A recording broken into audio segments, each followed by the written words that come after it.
big warm summery welcome for Pat Scott.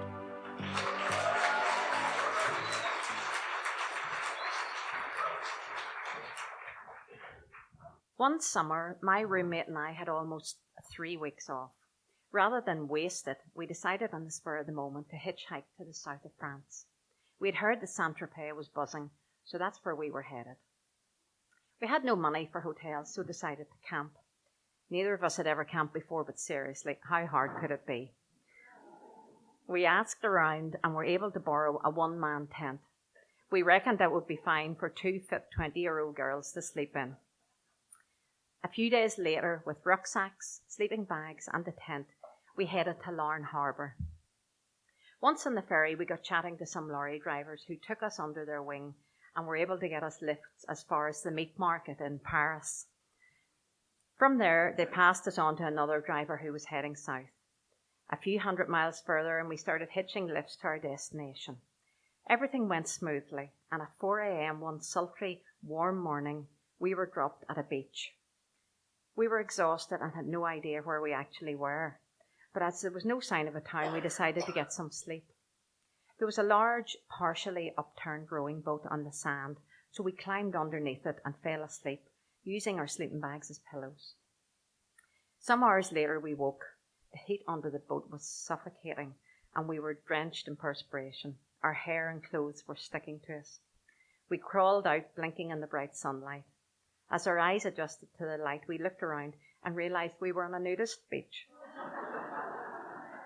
An older gentleman was marching purposefully up the beach, looking very much like a retired policeman, with his back straight, his hands clasped behind his back, and striding out in time to some beat that we couldn't hear.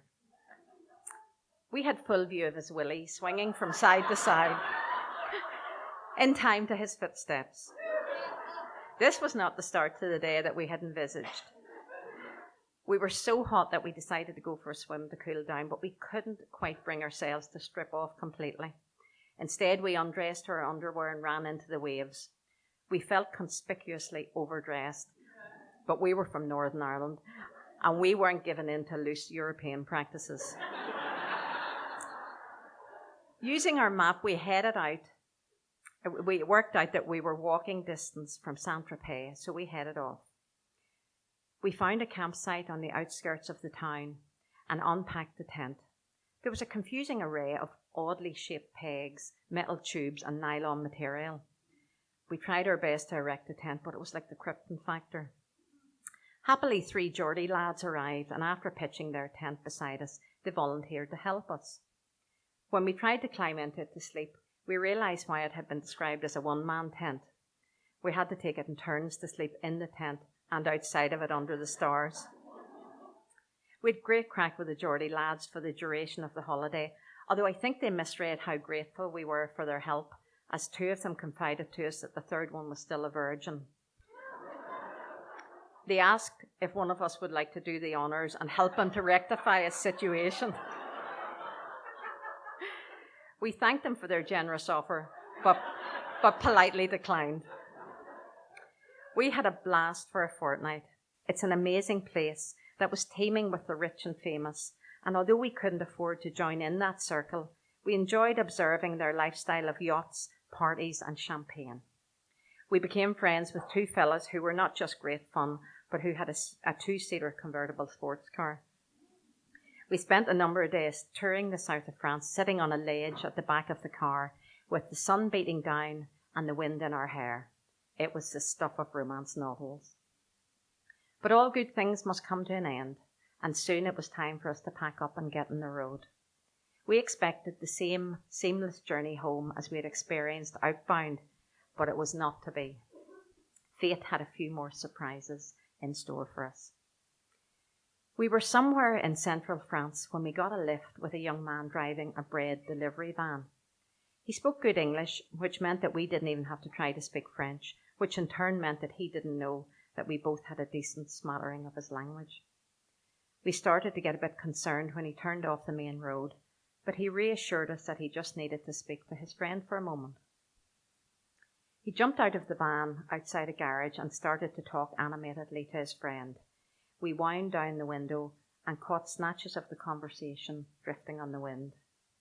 We looked at each other in sheer disbelief. The driver was telling his friend to make an excuse to get out of work and that he would call back for him after he had dropped us off somewhere secluded.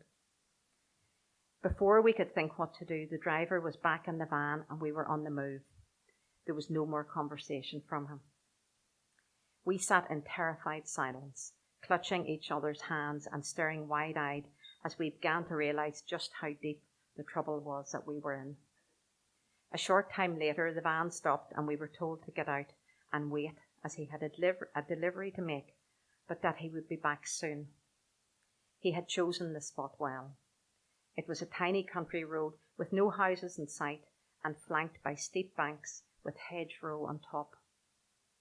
We knew that we needed to hide, but there wasn't even a gate in sight that allowed access to a field. We didn't know how long we had before the two men came back, so we couldn't risk starting to search for a gate. There was nothing else for it but to scramble up the bank and force our way through thick, prickly hedgerow. We were in shorts, but such was our panic that we didn't even notice that our legs were getting torn and bloodied. We slid down the other side of the bank and ran along a dry ditch until we saw a bit that was partially overgrown. We climbed onto the cover of the foliage and sat hugging each other tightly. It wasn't long before we heard the noise of the van. The two men drove up and down the road several times before stopping and getting out, calling for us. We clutched each other, barely breathing, fearing for our lives. Silent tears streamed down my face. My heart was thumping so loudly I was sure they would hear it. After what seemed like forever, we heard the sound of the van disappearing into the distance.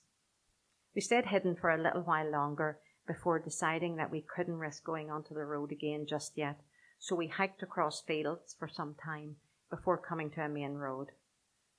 My tears had dried by now, and our black Northern Irish humour was kicking in as we recalled a film we'd seen about two girls hitchhiking across America.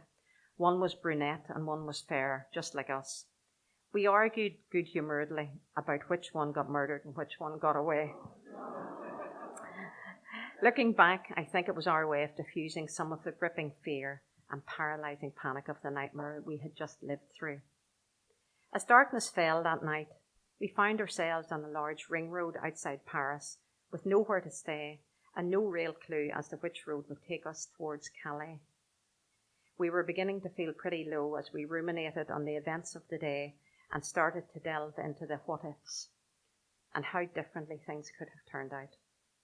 A car pulled up and a couple asked us where we were going. When they heard that we had nowhere to stay, they offered that we could sleep on the floor of their apartment, although as they were returning from holidays, there was no food in the house. On the journey, they chided us kindly about the dangers of hitchhiking. The floodgates opened, and we told them everything that had happened that day. They couldn't have been kinder to us and salvaged our opinion of the French. Their apartment was small and tastefully adorned with art, but also with several crucifixes. Somehow this made us feel safe. In the morning, they gave us black coffee and crackers, as these were the only foods that they could offer us. They gave us a lift to the road that would eventually lead to Calais, and as we hugged goodbye, they told us that they would pray for our safe return to Belfast. Their prayers were obviously heard because we had a drama-free run to Calais, where our brilliant Irish lorry drivers again came to the rescue and took care of us right back to Belfast.